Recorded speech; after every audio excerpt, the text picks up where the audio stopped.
Bienvenidos a este análisis. Vamos a empezar fuerte. Imaginemos por un momento que absolutamente todo lo que vemos a nuestro alrededor, las personas con las que nos cruzamos, los objetos que tocamos e incluso esas ideas que consideramos totalmente hermosas o justas, no son más que copias, ¿sí? Copias imperfectas de una realidad superior, invisible y esta vez sí, completamente perfecta. Bueno, pues esta es la premisa central, una idea fascinante y súper revolucionaria que nos dejó uno de los pensadores más influyentes de la historia. Hoy vamos a desgranar paso a paso cómo este concepto literalmente lo cambia todo. Y claro, esto nos lleva a una pregunta enorme. ¿Qué es la realidad verdaderamente? Planteamos esta cuestión aquí mismo porque es, sin duda, el pilar sobre el que se sostiene todo el pensamiento de nuestro protagonista de hoy. No estamos hablando de una simple duda filosófica de salón para pasar el rato, es una apuesta vital por descubrir si estamos viviendo en un engaño constante o si, por el contrario, somos realmente capaces de alcanzar las verdades auténticas. Vale, vamos a adentrarnos en esto. Nuestra ruta de hoy nos va a proporcionar un mapa muy claro para salir de la caverna, con 5 paradas. 1. El maestro y la academia. 2. Los dos mundos. 3. El mito de la caverna. 4. El alma y la virtud. Y 5. La sociedad ideal y justa. Empezamos con el primer punto, el maestro y la academia. Para comprender unas ideas tan rompedoras tenemos que situarnos en el escenario. Estamos en la Atenas del siglo V a.C. Resulta que un joven de familia aristocrática conoce a un maestro bastante peculiar llamado Sócrates. Este maestro no escribía absolutamente nada, sino que enseñaba mediante el diálogo, lanzando preguntas incómodas por la calle que obligaban a la gente a pensar por sí misma. Pero bueno, la historia da un giro dramático. La propia democracia ateniense condena a muerte a Sócrates, acusándolo ni más ni menos que de corromper a los jóvenes. Y claro, este evento traumatiza profundamente a nuestro joven filósofo, Platón. Pierde toda la confianza en la política de su tiempo y buscando una forma de justicia real y duradera, decide fundar su propia escuela, la famosa Academia. Y así llegamos al punto 2, los dos mundos.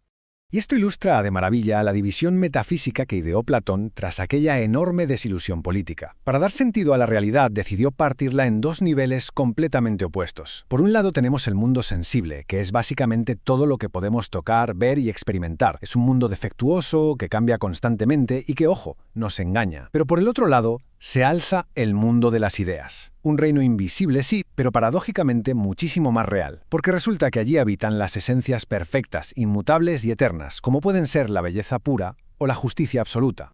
Entonces, el punto crucial aquí es entender cómo interactúan. Si alguien observa una flor y piensa qué bella es, lo que está haciendo en realidad, según esta teoría, es compararla de forma inconsciente con la idea perfecta de belleza que existe en ese otro mundo invisible. Es decir, todo lo físico que nos rodea es en esencia un simple eco o una sombra de una perfección inalcanzable a través de nuestros sentidos. Pasamos ahora al punto 3, el mito de la caverna. Porque, ¿cómo podemos visualizar de forma sencilla algo tan abstracto como estos dos mundos? Pues para eso se diseñó la alegoría más famosa de la historia del pensamiento. Imaginemos una cueva muy oscura. En el interior hay personas encadenadas desde que nacieron, obligadas a mirar fijamente una pared. Detrás de ellos hay un fuego, y entre ese fuego y los prisioneros pasan objetos que van proyectando sombras en la pared. Para esta pobre gente, esas sombras son la única realidad que existe, no hay más. Pero ¿qué pasa si uno de ellos logra liberarse? Sale de la cueva y de repente ve la luz del sol y el mundo real por primera vez, pues que descubre la verdad absoluta. El verdadero drama viene cuando este filósofo decide volver a bajar a la oscuridad para liberar a sus compañeros, y estos, acostumbrados a las sombras, simplemente se ríen de él y no le creen. Viven rodeados de apariencias y no quieren salir de ahí. Esta historia nos deja, inevitablemente, con un reto monumental sobre la mesa. Si resulta que todos nacemos encadenados en esa caverna de las apariencias físicas, ¿cuál es el camino práctico para romper las cadenas y ascender hacia esa verdad? Pues se nos proponen 3 vías fascinantes para lograrlo. La primera es la dialéctica, que consiste básicamente en usar la razón y el diálogo riguroso para ir pelando capa por capa todas las falsedades. La segunda es la reminiscencia, una idea alucinante que sostiene que en realidad no aprendemos nada nuevo. Nuestra alma ya habitó el mundo de las ideas antes de nacer, así que aprender es simplemente recordar lo que olvidamos al encarnarnos en un cuerpo. Y por último, el amor, pero entendido como una fuerza magnética brutal que nos empuja desde la simple atracción física inicial hacia la contemplación de la belleza pura y absoluta. Avanzamos al punto 4, el alma y la virtud. Habiendo explorado el cosmos y estas realidades tan grandes, vamos a enfocar la lente hacia nuestro interior. Aquí nos encontramos con un dualismo muy estricto que define nuestra condición humana. Por un lado tenemos un cuerpo físico, que es a fin de cuentas una cáscara mortal, imperfecta, que pertenece de lleno a ese mundo sensible y engañoso del que hablábamos. Pero por otro lado poseemos un alma, que es eterna, inmortal, y que pertenece al espectacular mundo de las ideas. Así que estamos literalmente divididos entre la tierra y el cielo, en una lucha constante por intentar reconciliar nuestra naturaleza física con nuestra esencia eterna. Ahora, lo verdaderamente interesante de esto es cómo se desglosa el interior de esa alma. Porque no es un bloque único y aburrido, que va, se divide en 3 partes en constante tensión. Tenemos la parte racional, que es la que lógicamente debería llevar el timón. La parte irascible, de donde nacen el valor y la fuerza de voluntad. Y finalmente la parte concupiscible, que es la fuente inagotable de nuestros deseos y apetitos más básicos. Y esta estructura interna está directamente conectada con cómo nos comportamos éticamente. El objetivo de todo esto es ser felices, y esta felicidad solo se alcanza a través de la virtud. Se requiere prudencia para que la razón guíe bien, fortaleza para mantener la voluntad firme y templanza para controlar esos deseos básicos. Cuando la razón logra por fin gobernar y equilibrar armoniosamente a las otras 2 partes, bingo, se produce la virtud suprema, la justicia. Un ser humano justo es, en definitiva, un ser humano en un perfecto equilibrio interno. Y llegamos así a nuestra última parada. El punto 5. La sociedad ideal y justa. Si ya hemos visto cómo funciona un individuo justo, el paso más lógico es aplicar esta misma fórmula a gran escala. Fijaos en este paralelismo tan directo a nivel colectivo. La sociedad es simplemente el individuo, pero escrito en letras enormes.